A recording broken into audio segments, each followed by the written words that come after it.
त्यांचे नेते पण तेच बोलतायत की आम्हाला आमच्या वॉर्डाचा विकास करायचा असेल, कणकुलीचा विकास करायचा असेल तर आम्ही जिल्ह्याच्या पालकमंत्र्याकडे जाऊ.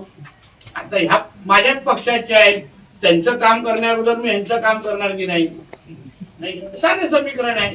आणि म्हणून इकडे तिकडे विचार करण्यापेक्षा, दुसऱ्या बाजूने इकडे येण्यापेक्षा थेट चव्हाणताईंना मतदान केलं, थेट आमच्या समीर नलावडेला मतदान केलं तर ते थेट मतदान पालकमंत्र्याच्या पारड्यामध्ये पडेल हा विचार करून तुम्ही मतदानाच्या इकडे पाहिलं पाहिजे. शेवटी या वॉर्डातले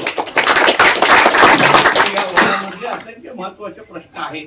आमच्या विराजनी 5 वर्ष काम करत असताना अतिशय चांगला संवाद माझा आणि त्याच्यामध्ये होता. आणि म्हणून जिकडे तिकडे शक्य, पण तेव्हा मी विराज जेव्हा नगरसेवक तेव्हा मी फक्त आमदार होतो. पण आमदार असताना पण जेवढी काही शक्य आहे, जेव्हा जेव्हा त्याच्या आमच्याकडे यायचं तेव्हा तेव्हा आम्ही जास्त निधी देण्याचा प्रयत्न करायचो. आता तर जिल्ह्याच्या विकासाची निधीचे चाव्याच माझ्याकडे आहेत. हे मागतील तेवढी निधी मी देऊ शकतो, पाहिजे तेवढे निधी आपल्या वॉर्डामध्ये आणू शकतो. म्हणून आपण फक्त 5 वर्षाचा विचार करू.